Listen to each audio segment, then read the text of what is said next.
नमस्कार, मैं हुमायूं सिंह और आप देख रहे हैं नेक्स्ट नाइन न्यूज। दिल्ली में विधानसभा चुनाव नजदीक है। ऐसे में अरविंद केजरीवाल जेल में बंद है, लेकिन लगातार जेल से बाहर आने के प्रयास में लगे हुए हैं। ऐसे में मनीष सिसोदिया को तो 17 महीने बाद राहत मिल जाती है, लेकिन अरविंद केजरीवाल को अभी राहत नहीं मिली है। वहीं 20 अगस्त को उनकी याचिका पर सुनवाई है। देखना दिलचस्प होगा कि क्या अरविंद केजरीवाल भी अब जल्द से जल्द जेल से बाहर आ पाएंगे या नहीं, क्योंकि इससे पहले अगर देखा जाए तो अरविंद केजरीवाल ये बात कहते हुए नजर आए थे कि इस बार के 15 अगस्त को ध्वजारोहण जो होने वाला है वो आतिशी मार्लेना करेंगी, लेकिन फिर सिसोदिया के बाहर आ जाने से अब कयासबाजी और तेज हो गई है कि क्या फिर से सिसोदिया डिप्टी सीएम के पद पर बैठेंगे या अरविंद केजरीवाल इस्तीफा देकर कहीं ना कहीं ये जो गद्दी है वो मनीष सिसोदिया को सौंपते हुए नजर आएंगे। ये तमाम सवाल खड़े हो रहे हैं, लेकिन उसके साथ ही अगर देखा जाए तो विधानसभा चुनाव कहीं ना कहीं बेहद अहम है।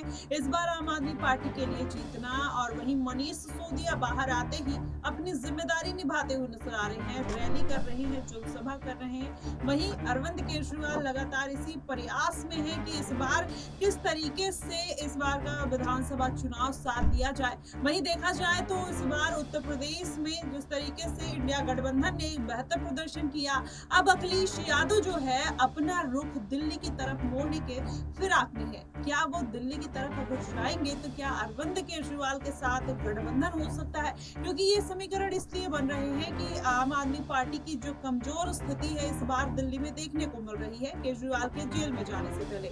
वहीं देखा जाए तो लोकसभा चुनाव में कहीं ना कहीं 7 सीटों पर आम आदमी पार्टी का बुरी तरीके से हार जाना इस बात की तरफ संकेत देते हैं कि इस बार के विधानसभा चुनाव जो है अरविंद केजरीवाल के लिए इतने आसान नहीं है। जाहिर तौर पर अगर ऐसा कुछ होता है तो आम आदमी पार्टी की मुश्किलें बढ़ जाएंगी। वहीं भारतीय जनता पार्टी की बात करें तो भारतीय जनता पार्टी दिल्ली की सत्ता से काफी दूर है। ऐसे में वो चाहती है कि इस बार के विधानसभा चुनाव में अपनी सत्ता कायम की जाए। ऐसे में अरविंद केजरीवाल जेल में बंद है और वो इसी प्रयास में है कि वो जेल से बाहर आ जाए। वहीं अभिषेक मनु सिंघवी की बात करें तो लगातार दलीलें दे रहे हैं, ईडी सीबीआई की टाइमिंग को लेकर सवाल उठा रहे हैं। जी हाँ, आपको बता दें, जब अरविंद केजरीवाल गिरफ्तार हुए थे ईडी की कार्रवाई खत्म होती है, उनको अंतरिम जमानत भी मिल जाती है। ईडी के मामले में तुरंत सीबीआई आकर शिकंजा कस लेती है। तो ऐसे में अब इसी बात को लेकर अभिषेक मनु सिंघवी कहीं ना कहीं भारतीय जनता पार्टी और ईडी सीबीआई को घेरते हुए नजर आए।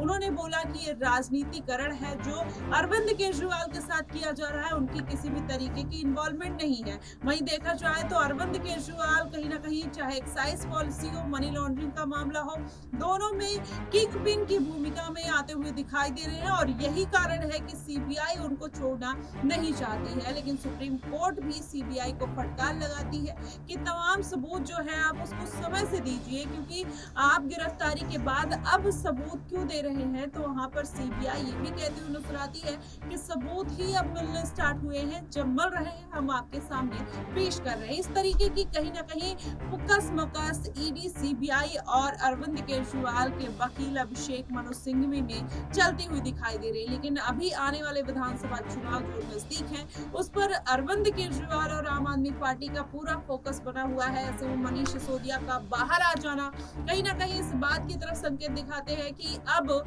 भारतीय जनता पार्टी को बड़ा झटका लगने वाला है। जो समीकरण लोकसभा चुनाव में आम आदमी पार्टी को देखना पड़ा था, शायद इस बार उसमें बदलाव देखने को मिले और आम आदमी पार्टी फिर से उठकर खड़ी हो सकती है। फिलहाल सिसोदिया इसी जद्दोजहद में लगे हैं। देखना दिलचस्प होगा कि आखिरकार ये पूरा मामला कहां जाकर टिकता है। आपको क्या कुछ लगता है कि इस बार के विधानसभा चुनाव में अरविंद केजरीवाल की जीत होगी या भारतीय जनता पार्टी दिल्ली की सत्ता में काबिज होती हुई दिखाई देगी? आप हमें कमेंट बॉक्स में जरूर बताइएगा। फिलहाल के लिए बस इतना ही। देश और दुनिया की तमाम खबरों के लिए हमारे साथ बने रहिएगा नेक्स्ट नाइन न्यूज।